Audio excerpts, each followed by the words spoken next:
예, 오늘 마태복음 네 번째 시간 나사렛 사람이라고 하는 제목으로 말씀을 선포하겠습니다. 자, 마태복음 2장은 여행에 관한 얘기가 많이 나옵니다. 그래서 맨 처음에 동방 박사들의 여행이 있었죠. 자, 동방 박사들만 여행을 한 것이 아니라 아기 예수도 여행합니다. 오늘 이제 아기 예수가 여행하는 것을 그렇게 우리가 살펴보게 되겠습니다. 또 아기 예수가 여행했다는 것은 그 아버지 요셉의 여행이기도 합니다. 동방 박사들의 여행은 드리는 여행이었습니다. 특별히 우리에게 어떻게 적용합니까? 우리의 의존을 드린다 이렇게 말씀드렸죠. 자, 그러면 아기 예수의 여행 그리고 요셉의 여행은 무엇을 의미할까요? 오늘 그 여행이 의미하는 것을 우리에게 살펴봄으로 말미암아 성령께서 역사하시고 우리에게 큰 감화 감동이 있기를 간절히 소원합니다. 자, 아기 예수의 여행은 한마디로 성취의 여행입니다. 오늘 보시면 15절에 보면 이루려 하심이라 라고 하는 말씀이 나와요. 또 18절에 보면 이루어졌느니라 라고 하는 말씀이 또 나옵니다. 또 23절에 보면 이루려 함이로라, 이룬다 성취의 여행입니다. 그러니까 오늘 그 애굽으로 피신했다가 헤롯이 죽기까지 거기에 머물다가 다시 나사렛으로 오는 이 장면이 이거 그렇게 중요하지 않은 것 같은데, 그런데 여기에는 성취가 들어있다는 것입니다. 그러니까 겉보기하고 이 겉보기와는 틀리죠. 겉보기 안에 있는 그 주님의 손을 바라봐야 된다라고 하는 그 원리를 우리가 여기서 우리가 알 수가 있습니다. 굉장히 별로 사소한 일 같은데 마태는 이 사소한 일을 굉장히 강조하면서 이것이야말로 하나님의 성취, 이루려 하심이라, 이루어졌느니라, 이루려 함이라 세 번이나 반복하는 것이죠. 그래서 예수님의 여행은, 아기 예수의 여행은 성취의 여행인데 성취의 여행은 곧 순종의 여행이기도 합니다. 왜냐하면 하나님께서 모든 것들을 다 계획해 놓으셨기 때문에 그렇습니다. 그러니까 이거죠. 하나님께서 계획하셨기 때문에 뭔가를 성취한다는 것은 그 계획을 순종하는 것과 같습니다. 그러므로 우리는 뭐 성취해야 된다라고 하는 것이 뭔가를 업적을 쌓고 그런 게 아니에요. 순종하면 성취하는 거예요. 왜냐하면 하나님이 다 계획하셨기 때문에 이제 우리도 많이 순종하는 것만큼 우리는 성취하게 된다라고 하는 원리를 우리가 여기서 봤습니다. 여행하라라고 하는 그 말씀에 순종해서 여행했더니 그 결과 하나님의 뜻이 성취되는 우리의 인생의 여행도 그렇죠. 그렇게 순종을 통해서 하나님의 뜻이 이루어지는 그런 통로가 우리의 삶이 되었으면 좋겠습니다. 자, 13절을 보면은 헤롯이 아기를 찾아 죽이려 하니 일어나 아기와 그의 어머니를 데리고 애굽으로 피하여 내가 내게 이르기까지 거기 있으라라고 그렇게 얘기해요. 자, 동방 박사가 갔습니다. 근데 아마 이러지 않았을까요? 갔는데 내가 이제 어제 보니까 꿈에 내가 원래는 헤롯에게로 돌아가 가지고 헤롯에게 이렇게 그 유대인의 왕이 여기 있습니다. 이렇게 원래 보고하려고 그랬는데 꿈에 그렇게 헤롯으로 돌아가지 말고 다른 길로 돌아가라고 하는 것 같습니다. 뭐 이런 얘기를 요셉이 마중 나가면서 들었지는 않았을까 모르겠습니다. 그래서 그렇게 요셉도 자고 있는데 꿈에 빨리 애굽으로 피하라 그런 꿈이 나오는 거예요. 그러니까 이제 그 순종해서 딱 이렇게 피했습니다. 자, 이 애굽으로 피한 사건이 그냥 눈에 보이기에는 위협을 당해서 그 위협을 피해서 단지 피난 간 것처럼 보이지만 여기에는 굉장히 중요한 성취가 들어있다고 하는 것입니다. 그것이 바로 15절에 있습니다. 선지자를 통하여 말씀하신 바 애굽으로부터 내 아들을 불렀다 함을 이루려 하심이라. 이게 어느 선지자의 말을 성취한 걸까요? 호세아입니다. 호세아 11장 1절에 이렇게 되어 있습니다. 이스라엘이 어렸을 때 내가 사랑하여 내 아들을 애굽에서 불러냈거늘 하고 이렇게 예언했던 호세아의 말씀을 아기 예수가 성취했다. 아기 예수가 애굽으로 피난한 것을 이렇게 호세아의 예언을 성취했다. 이게 무슨 뜻일까요? 한마디로 말해서 새 출애굽입니다. 새 출애굽. 자, 이스라엘 백성이 출애굽했잖아요. 출애굽해서 뭘 했습니까? 시내산에서 십계명을 받았잖아요. 십계명을 받은 게 뭡니까? 언약이에요. 언약. 그러니까 언약을 맺은 거예요. 언약을 맺기 위해서 출애굽시키신 거예요. 그런데 예수께서 다시 애굽으로 갔다가 애굽에서 나오시는 것은 새 출애굽, 새 언약을 맺는다. 새 언약의 시작을 성취하신다. 이런 뜻이 있습니다. 단지 애굽으로 그냥 피신 간 것이 이렇게 큰 하나님의 뜻을 이룬다라고 하는 그것을 마태가 강조하고 있습니다. 자, 블룸버그라고 하는 분이 이것을 이렇게 해석한 걸 읽어드릴게요. 하나님이 그의 원 언약을 시작시키기 위해서 애굽으로부터 이스라엘을 데리고 오신 것처럼 새 언약을 시작하실 때 애굽에서 이스라엘의 소망을 이루시는 메시아를 데리고 오신다. 그렇죠? 자, 애굽으로 피난 간 것이 굉장히 사소한 사건인 것처럼 보이지만 겉보기엔 그렇지만 그 안으로 들여다보면 이것은 새 출애굽, 새 언약을 시작하신다라고 하는 엄청난 뜻이 있습니다. 우리가 우리 일상생활을 굉장히 사소하게 생각하실지 모르겠지만 그 사소한 일상생활 하나하나를 주님께 순종하는 마음으로 하면 그거는 엄청나게 큰 일이에요.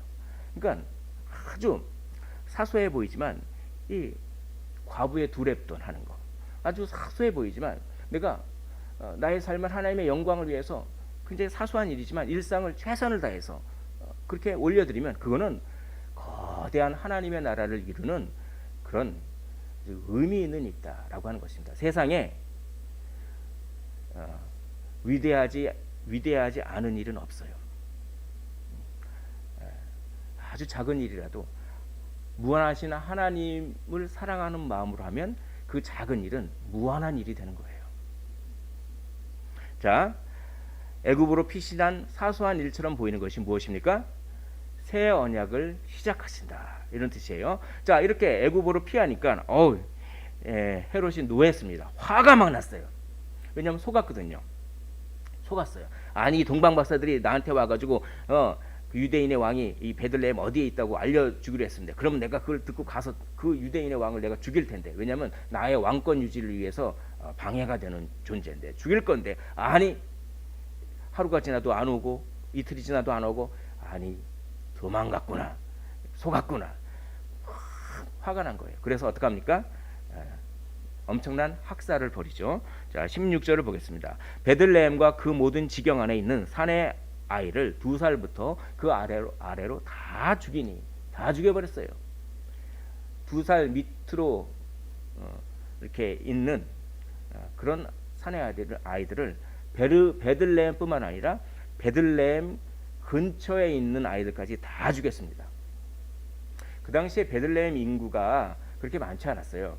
한 학자들에 의하면 이 죽은 사내 아이들의 숫자가 한 30명 가량 정도 된다고 합니다. 예. 그러니까 우리가 생각하기에 뭐 몇천 명을 죽인 그런 건 아니고요. 그 당시 고대 인구로는. 그러나 여기에는 엄청난 폭력성이 있는 것이 뭐냐면 자기가 죽일 수 있는 아이를 다 죽였다는 것입니다. 한 사람도 예외 없이 다 죽였어요. 이게 어쩜 이렇게 폭력이 옵니까? 왜 이렇게 화가 나죠? 왜 이렇게 분노하고 왜 이렇게 폭력적이고 이렇게 화를 참을 수가 없겠습니까? 왜 이렇게 화를 못 참고 욱하는 마음을 왜 이렇게 억누르지 못할까요? 말씀을 준비하면서 저에게 했던 질문입니다. 이 헤롯을 보니까 좀 힌트를 얻겠더라고요. 왜입니까? 바로 이겁니다. 왕이 되려는 마음 때문에 그래요. 내 안에 헤롯이 있어서 그래요. 헤롯은 자기가 왕 되려고 하는 왕권, 자기가 주인 되려고 하고 자기가 왕이 되려고 하는 왕권을 포기 못했어요. 그러니까 왕이 되려는 마음은 항상 분노를 일으킵니다. 왜 그렇습니까? 그 왕이 되려는 마음을 갖고 있는 사람에게는 보이는 상황에만 집중해요. 그 보이는 상황 이면에 그 보이는 상황을 움직이시는 선한 손길을 인식하지 못한다는 거예요. 그러니까 지금 보이는 상황이 눈에 크게 들어와요. 그러니까 분노가 일어나죠. 그리고 그 상황이 나를 대적한다라고 라고 생각하게 만들어요. 그렇게 판단합니다. 그렇게 해석해요. 이 보이는 상황이 나의 왕권을, 나의 자존심을, 나의 주인됨을 대적한다. 이렇게 생각하는 것이죠. 그게 왕이 되려는 마음이 있는 사람들이 상황을 판단하는 것이에요. 그래서 분노를 일으킵니다. 보이는 상황에만 집중하고 그 상황이 지금 나에게 반역을 일으킨다. 왜 상황이 안 따라주는 거야? 왜 상황이 나에게 거스르고 반역을 일으켜? 라고 생각하게 되면 분노가 일으켜지는 것이죠. 자, 오늘 본문을 통해서 조심하라고 하는 것입니다. 우리 안에 있는 헤롯을 조심하라고 오늘 본문이 이야기합니다. 우리 안에 헤롯이 있잖아요. 왕이 되려고 하는 마음이 있는데 그것이 바로 보이는 상황을 왜곡시킨다. 그렇게 이제 성경은 얘기하니까 이렇게 선포하지만 잘 안 되더라고요. 그렇지만 잘 안 되지만 또 잘 안 된다고 포기하지 말고 실수하면 회개하면서 그러면서 또 우리 안에 있는 헤롯을 십자가 보혈로 좀 꺾어 주십시오. 기도하면서 그렇게 계속 나가는 거죠. 그런 싸움을 싸우는 것입니다. 막 울었어요. 그래서 18절에 보면 라마에서 슬퍼하며 크게 통곡하는 소리가 들리니 라헬이 그 자식을 위하여 애곡하는 것이라. 베들레헴의 그 어머니들이 다 울었지 않습니까? 자기 아들이 어느 날 똑똑똑 하더니 군사가 왔더니 당신 아들이 몇 살이요? 1살인데요. 그럼 끌어서 탁 죽이고 또 똑똑똑 군사가 와서 당신 아들이 몇 살이에요? 2살입니다. 그럼 끌어서 그냥 탁 죽이고 얼마나 자기 보는 눈앞에서 자녀가 그렇게 되면은 얼마나 슬플까요? 네. 온 동네가 울음바다가 된 거죠. 그런데 이러한 슬픈 그 사실이 겉보기에는 굉장히 슬픈 사실이지만 이것 또한 예언이 성취된 거라고 얘기합니다. 이것 또한 이렇게 슬퍼하는 것이 예언을 성취하는 것이라는 하는 거예요. 그러니까 겉보기에 굉장히 슬픈 일이 있잖아요. 우리가 살다 보면은 너무나 슬픈 일을 당합니다. 그래서 위로받기를 거절했다. 오늘 18절에 나오죠. 너무 슬픈 일을 당하면 누가 와서 위로해 주려고 했더라도 그 위로가 안 되죠. 위로받는 걸 거절하게 될 만큼 그렇게 슬픈 거예요. 자기 자녀가 자기 앞에서 막 죽임을 당하니까요. 그런데 그런 슬픈 일도 하나님의 예언을 성취하는 일이었다라고 하는 것이죠. 어떤 예언입니까? 예레미야 선지자의 예언입니다.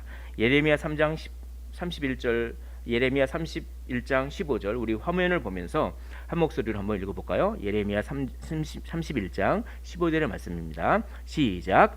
라마에서 슬퍼하며 통곡하는 소리가 들리니 라헬이 그 자식 때문에 애곡하는 것이라. 그가 자식이 없어져서 위로받기를 거절하는도다.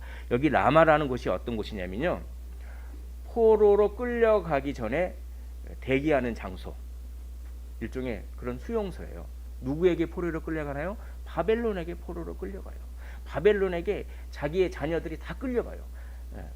자기의 자녀들, 특별히 이제 남자아이들 뭐 가서 군대로 써먹거나 아니면 노예를 부리거나 노동력을 착취하거나 그러기 위해서 자기의 자녀들을 다 바벨론으로 이렇게 포로로 사로잡혀 가는데 그 대기하는 곳이 라마라고 하는 장소입니다.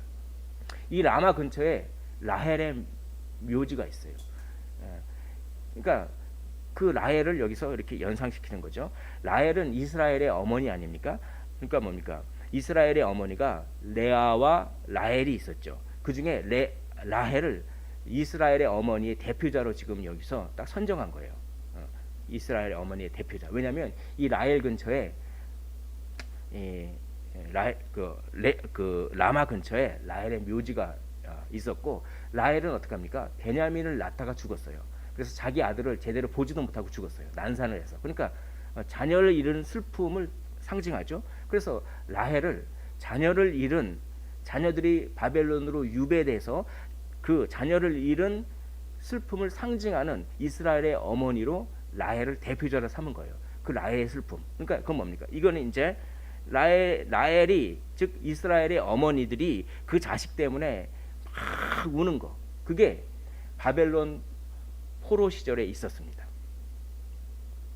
그것을 오늘 베들레헴, 라마하고 베들레헴이 뭐 가깝지는 않지만 어느 정도, 이 베들레헴 어머니들이 자기 자녀를 잃고 막 우는 것과 이렇게 동일시하는 것입니다. 이렇게 이루어졌다는 것입니다. 이게 무슨 뜻일까요?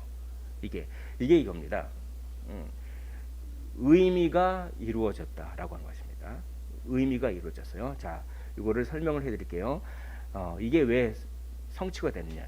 의미상 성취되는 것인데 어떤 의미냐? 자, 바벨론으로 포로로 끌려가서 자녀들을 이제 생이별을 하니까 막 우는 것, 그것과 베들레헴 어머니들이 자기 자녀들이 다 죽는 것을 보면서 자녀를 잃는 슬픔, 그 동일한 종류의 슬픔을 딱 연결시키면서 이 두 개 다 공이 무엇을 의미하느냐?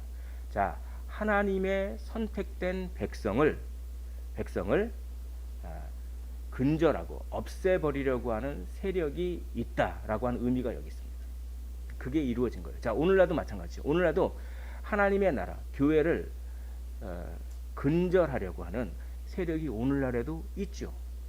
그 똑같은 겁니다. 항상 그런 세력이 있습니다. 그런데 이것은 단지 슬픔에서 그치는 것이 아니에요. 자, 예레미야 31장 15절이 성취됐다는 것은 예레미야 31장 15절 이후에 16절도 이제 예수님께서 성취할 것이라고 하는 암시가 되는 거예요. 예레미야 31장 15절에는 엄청난 눈물바다가 있고 슬픔이 있습니다. 그러나 바로 한 절 뒤에 예레미야 31장 16절에는 엄청난 위로가 있습니다. 예레미야 31장 16절에 이렇게 돼 있어요. 내 울음소리야, 내 눈물을 멈추어라. 너의 울음소리야, 너의 눈물을 멈춰라. 울 필요가 없다. 그들이 그의 대적의 땅에서 돌아오리라. 그렇게 끌려갔던 그들이 돌아올 것을 그렇게 하나님께서 약속하시는 것입니다. 그러니까 예레미야 31장 15절이 성취됐다는 것은 예레미야 31장 16절도 성취된다. 바로 무엇입니까? 예수님께서 우리에게 슬픔을 일으키는 세력을 꺾으신다. 그리고 우리를 회복시키신다라고 하는 예언을 성취할 것을 여기서 암시하고 있어요. 얼마나 눈물이 많습니까? 얼마나 슬퍼할 일이 많습니까? 그런데 예수님께서 우리를 슬퍼하게 하는 세력을 다 꺾으시기 위해서 사역을 시작하셨다라고 하는 그런 의미가 있습니다. 그래서 바로 이스라엘의 위로를 성취하신다라고 하는 의미가 있어요. 자, 겉으로 보기에는 뭡니까? 눈물바다예요. 슬픔밖에 없어요. 자기의 자녀를 다 잃어버렸어요. 희망이 하나도 없습니다. 그러나 그 이면에는 뭡니까? 예수님께서 위로를 해주실 것이다 라고 하는 뜻이 숨어 있습니다. 우리가 슬픈 일을 당하면 슬픈 일 그 자체를 바라볼 수밖에 없겠죠.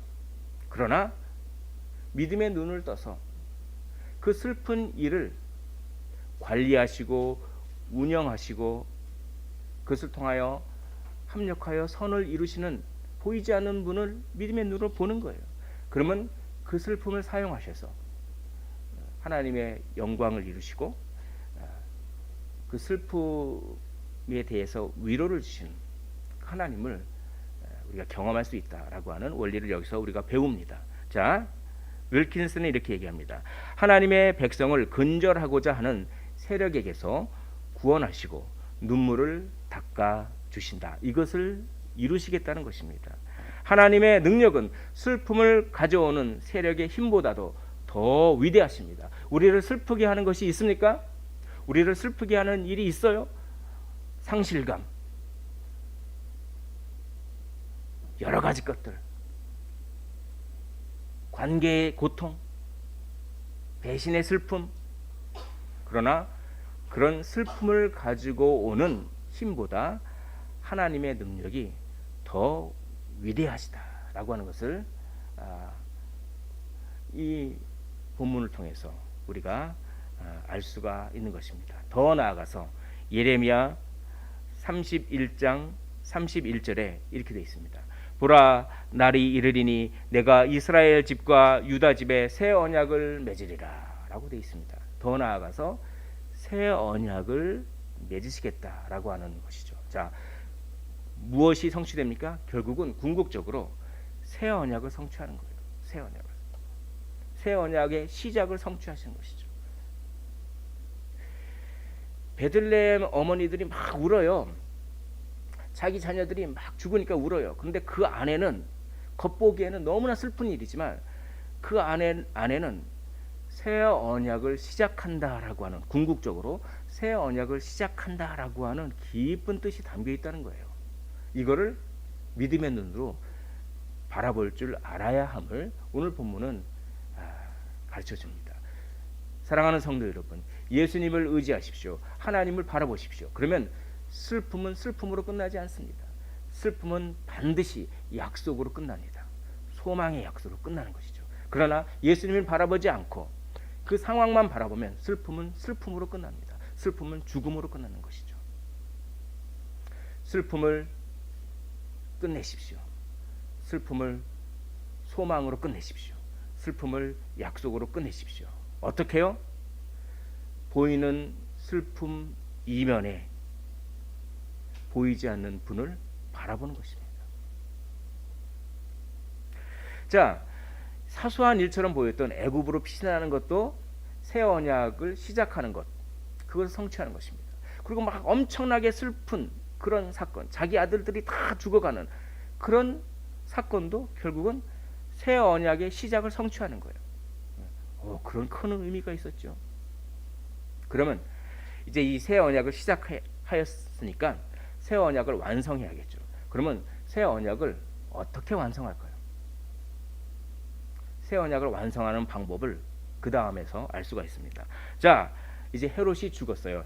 헤롯이 BC 4년에 죽었어요. 그러니까 이 베들레헴에 있는 2살 배기 아이들을 다 죽인 후에 아마 1년도 못해서 죽었을 것입니다. 하나님께서 심판 아마 하시지 않았을까요? 이때 이 유대의 역사가인 요세푸스는 헤롯의 죽음에 대해서 생생하게 묘사하면서 헤롯이 그렇게 불경건하고 헤롯이 그렇게 하나님 앞에 이렇게 잘못하고 그렇으니까 그렇게 하나님께서 치신 것이다, 이렇게 좀 생생하게 묘사를 막 합니다.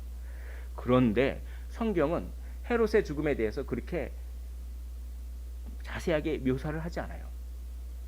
복수는 중요한 것이 아니라는 것이죠. 성경은 복수하는 걸 별로 관심 있게 생각하지 않아요. 하나님 나라가 어떻게 진행되는가가 관심이 있어요. 그러니까 헤롯이 죽었다.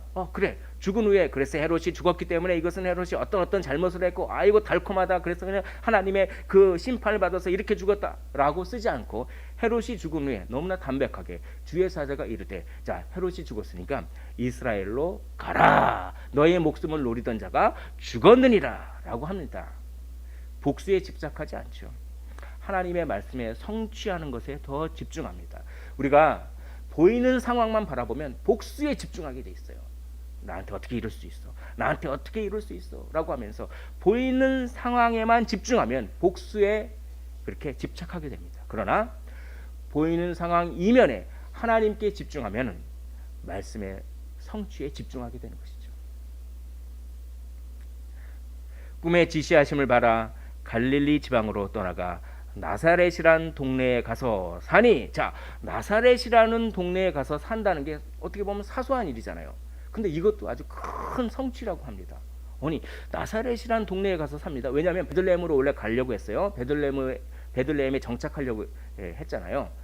정착하려고 했는데 헤롯의 아들인 아켈라오가 이 유대 지방을 다스리는데 헤롯 못지않게 막 이렇게 폭력적이고 그래요. 그러니까 꿈에 지시하심을 받아서 갈릴리 나사렛으로 간다. 그래서 나사렛으로 가는 것이 굉장히 사소한 일처럼 보이지만 그것도 예언이 성취되는 것입니다. 바로 20절입니다. 나사렛 사람이라 칭하리라 하심을 이루려. 근데 성경에 찾아보면, 구약 성경에 찾아보면 나사렛 사람이라 칭하리다라고 하는 예언이 없습니다. 아까 호세아 선지자의 말씀도 있었고 예레미야 선지자에도 말씀도 있었는데 이제 메시아가 나사렛 사람이라 일컬음을 받을 것이다 라고 하는 그런 직접적인 예언의 말씀이 구약엔 없어요. 없는데 이게 어떻게 이걸 성취했다고 할까요? 학자들은 이사야서 11장 1절에 대한 성취라고 이것을 해석합니다. 이사야서 11장 1절을 우리 화면 보면서 한번 한 목소리로 읽어보도록 하겠습니다. 이사야서 11장 1절입니다. 자, 시작. 이새의 줄기에서 한 싹이 나며 그 뿌리에서 한 가지가 나서 결실할 것이요. 이 유대교에서는 이 가지라고 하는 말이 뭡니까? 이겁니다. 넷제르. 이 넷제르에서 뭐가 나옵니까? 나사렛이 나온 거예요. 넷제르에서 나사렛이 납니다. 그러니까 이 유대교에서는 이 가지라고 하는 말, 넷제르라고 하는 말을 굉장히 중요하게 생각했습니다. 그래서 이제 다윗의 가지가 오셔서 이렇게 결실할 거야. 우리를 이렇게 억압에서 풀어주고 우리나라를, 우리 이스라엘을 구원하고 회복시킬 거야. 다윗의 가지가 올 거야라고 하면서 이 가지라고 하는 말, 다윗의 넷제르라고 하는 말을 메시아를 가리키는 말로 생각했습니다. 그러니까 이 넷제르라고 하는 말은 그것이 이제 성취가 된 것이죠. 아마 포로에서 돌아오는 사람들이 포로에서 다시 돌아와서 갈릴리 이 나사렛에 정착한 사람들이 이 넷제르라고 하는 말이 너무나 좋아서 마을 이름을 나사렛이라고 짓고 살았지 않았나 이렇게 해석하기도 합니다. 어쨌든 이 가지라고 하는 말은 영광스러운 말이죠. 메시아 구원을 이룬다라고 하는 영광스러운 말입니다. 그것을 성취하시는 것이죠. 그러나 이중의 의미가 있습니다.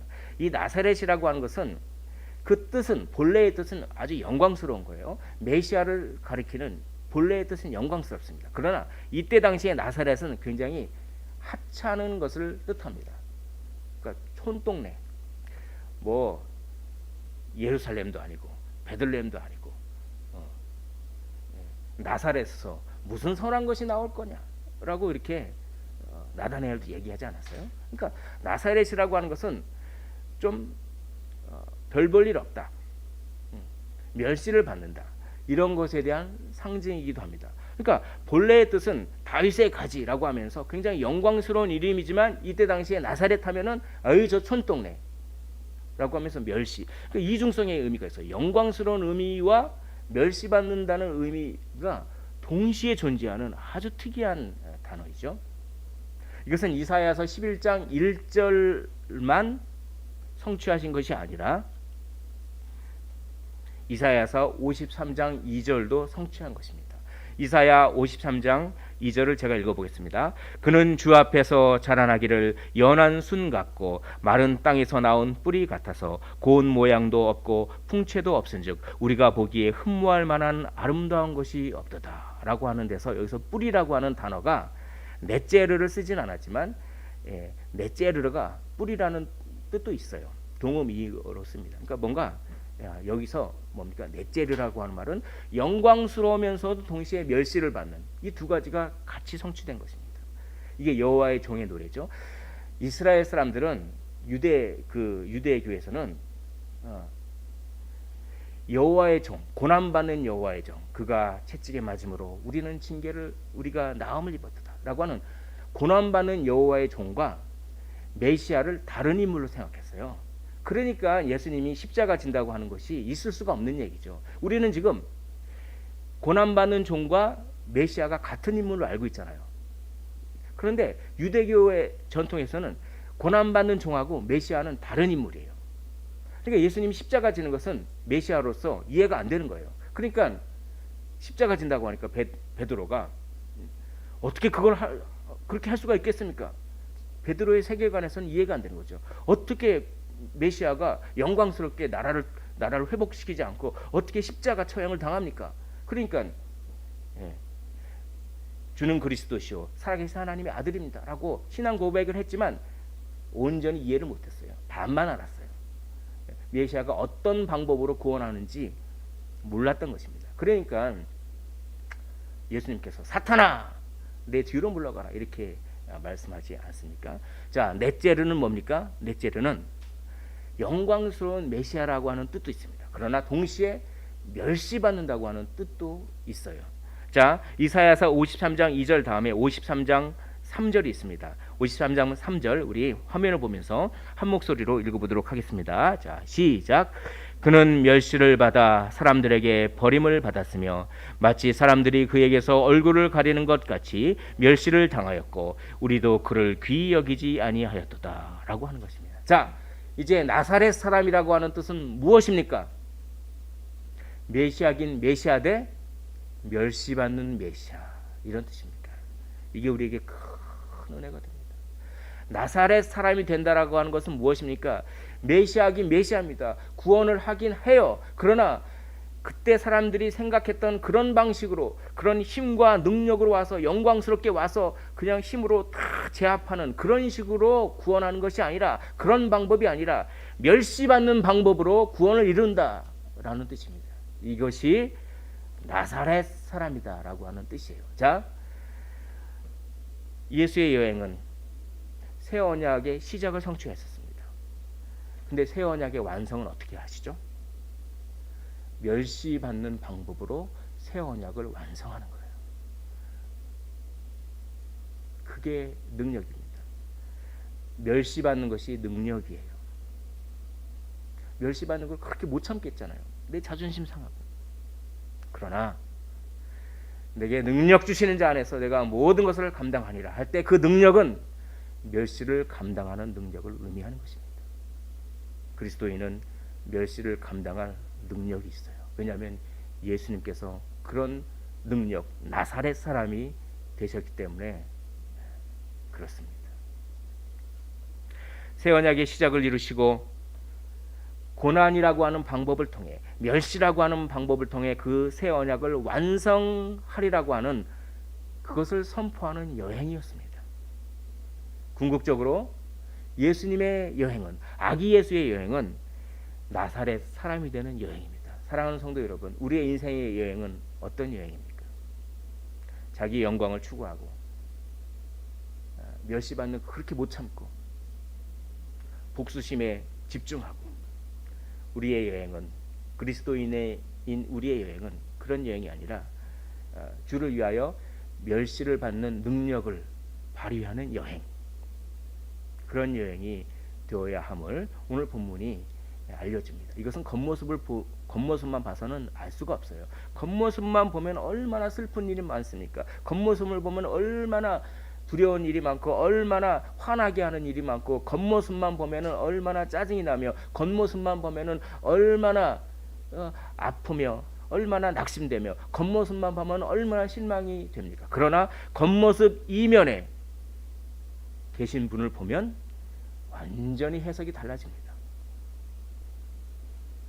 멸시가 곧 영광이죠. 보이는 것이 전부가 아닙니다. 보이지 않는 분을 보아야 합니다. 보이지 않는 분을 볼 때 상황의 진정한 의미를 압니다. 그리고 분노와 복수와 두려움과 슬픔에서 벗어나 나사렛 사람이 될 수 있습니다. 이것이 아기 예수의 여행이었습니다. 아기 예수와 같이 요셉도 여행합니다. 요셉의 여행은 한마디로 순종의 여행입니다. 순종의 여행, 그리고 하나님의 계획이 성취되는데 순종을 통해서 참여하게 되는 것이죠. 우리가 순종하면 하나님의 계획이 성취되는데 우리가 참여하게 되는 거예요. 얼마나 영광스럽습니까? 요셉이 그런 여행을 했습니다. 요셉은 일어나서 데리고 떠나갔습니다. 그리고 거기에 있으라고 했으니까 거기에 헤롯이 죽을 때까지 머물렀습니다. 그리고 다시 오라고 하니까 또 일어나 아기와 그의 어머니를 데리고 또 들어갔습니다. 그리고 나사렛이라는 동네에 가서 살아라 그러니까 거기서 살았습니다. 그러니까 가라고 하면 가고, 머물라고 하면 머물고, 딴 데로 가라고 하면 딴 데로 가고, 온전 순종의 여행, 그것을 통해서 하나님의 계획을 성취하는데 일부로서 참여하는 그런 영광스러운 여행, 우리의 여행이 되어야 되겠죠. 그러나 궁극적으로는 나사렛 동네에 가서 삶으로 말미암아 아기 예수와 같이 요셉도 나사렛 사람이 되기 위한 여행이었다라고 하는 것입니다. 아기 예수도 나사렛 사람이 되기 위한 여행이었고, 요셉도 나사렛 사람이 되기 위한 여행입니다. 그럼 나사렛 사람이라는 것이 무엇입니까? 아까 제가 말씀드렸죠. 영광과 멸시가 같이 있는 것. 자, 나사렛 사람은 이런 사람입니다. 영광스러운 신분이지만 이 땅에서는 고난과 박해를 받는 그런 종류의 사람. 그것이 나사렛 사람이에요. 나사렛 사람이라 칭하리라. 이것이 이루어진 것입니다. 우리는 어떻게 불려집니까? 우리는 그리스도인이라 불립니다. 우리는 그리스도인이기 때문에 나사렛 사람은 아니지 않습니까? 아니요, 똑같은 얘기예요. 똑같은 믿는 사람을 유대인들은 멸시하는 의미로 나사렛 사람이라고 불렀고, 똑같이 믿는 사람들을 이방인들은 멸시하는 의미로 그리스도인이라고 불렀습니다. 그러니까 나사렛 사람이든 그리스도인이든 똑같은 얘기예요. 똑같은 신자를 유대인이 불렀던 이방인이 불렀던 다 멸시의 의미가 담겨 있습니다. 그러나 그리스도인은 멸시의 의미가 있지만 동시에 영광스러운 의미가 있는 것이죠. 이 땅에서는 멸시를 받지만 저 하늘에서는 영광스러운 이름이 그리스도인 나사렛 사람입니다. 우리의 인생의 삶은 어떤 여행을 하고 있습니까? 우리는 나사렛 사람의 여행을 해야 되지 않겠습니까? 그리스도인의 여행을 해야 되지 않습니까? 멸시를 참아내는 능력을 발휘해야 되지 않습니까? 경건하게 사는 사람들에게는 박해가 있으리니 라고 성경이 이야기합니다. 나사렛 사람 그리스도인은 기본적으로 박해를 받게 되어 있습니다.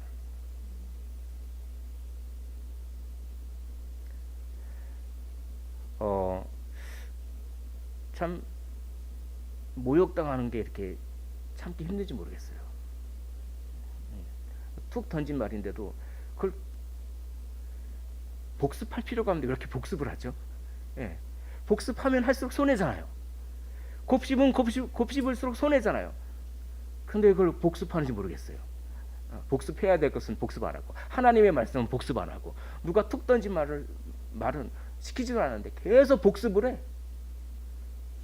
복습을 하면 할수록 메시지가 강해지면서 더 자기 자신을 파괴하는데도 왜 그렇게 복습을 하는지 저에게 하는 것입니다. 그러나 진정한 능력은 뭘까요?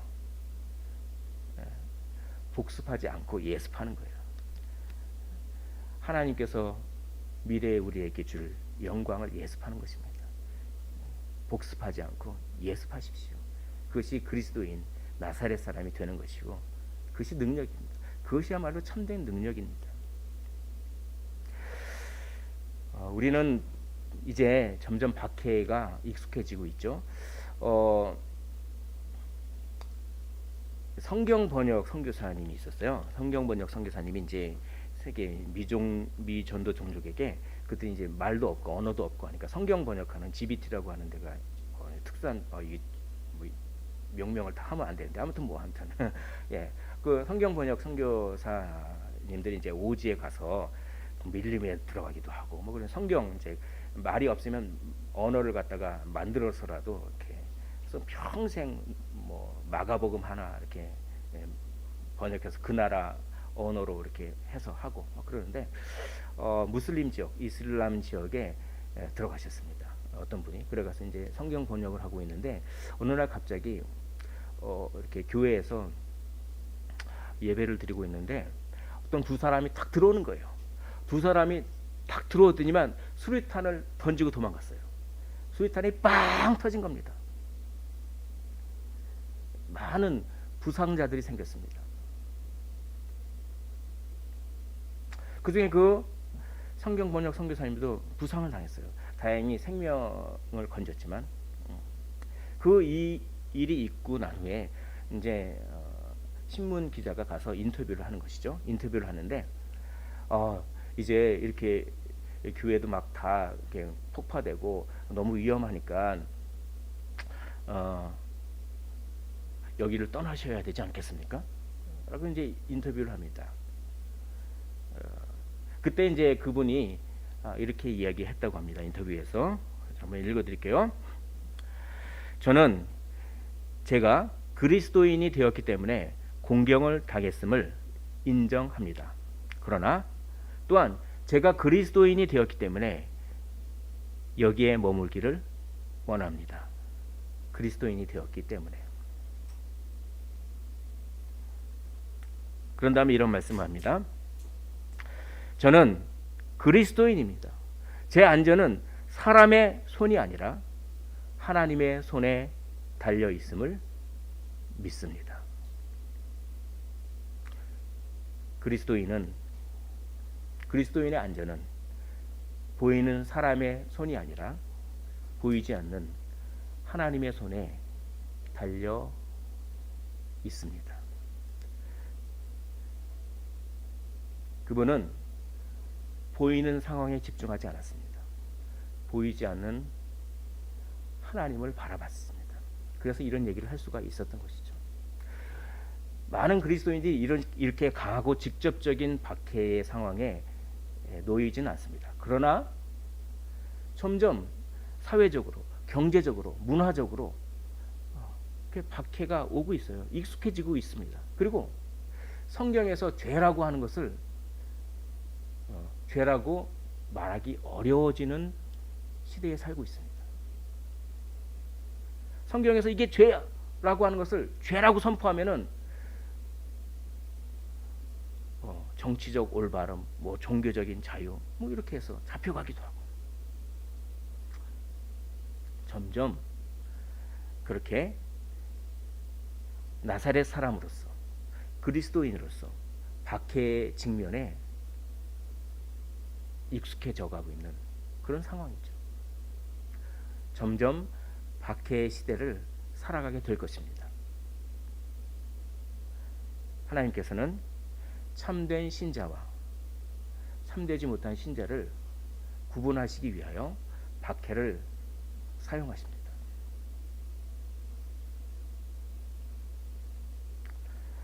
우리 힘으로는 멸시와 천대와 박해를 이길 수 없죠.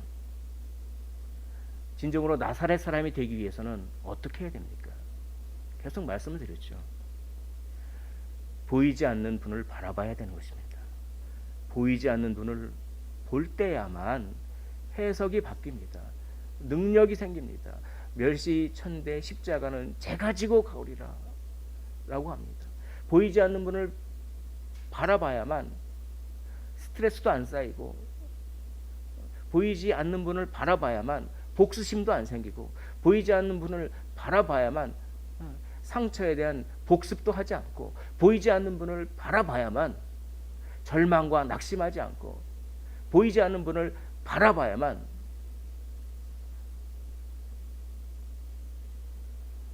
자기 자신이 무너지지 않습니다. 보이지 않는 분을 바라보십시오. 우리의 여행, 우리의 인생 여행은 보이지 않는 분을 바라보는 여행입니다. 히브리서 기자는 이렇게 얘기합니다. 믿음은 바라는 것들의 실상이요 보이지 않는 것들의 증거니. 사랑하는 성도 여러분, 보이는 상황이 얼마나 힘듭니까?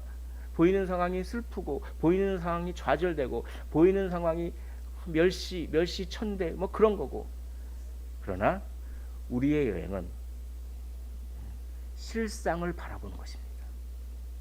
허상을 바라보는 것이 아니라 실상이요.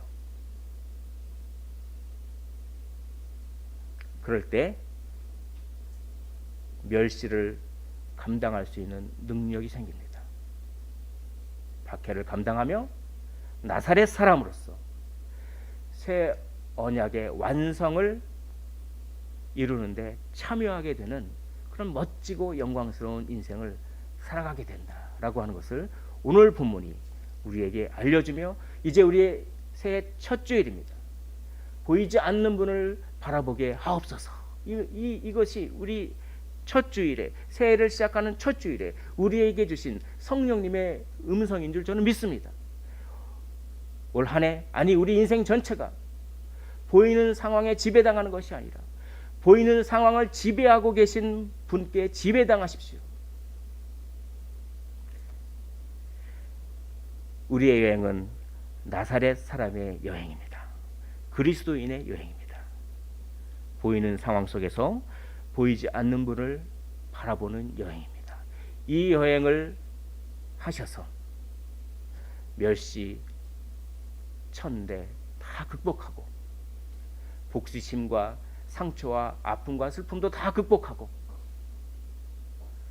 하나님의 영광스러운 계획에 동참하시는 우리 모두가 되시기를 주님의 이름으로 축원을 드립니다.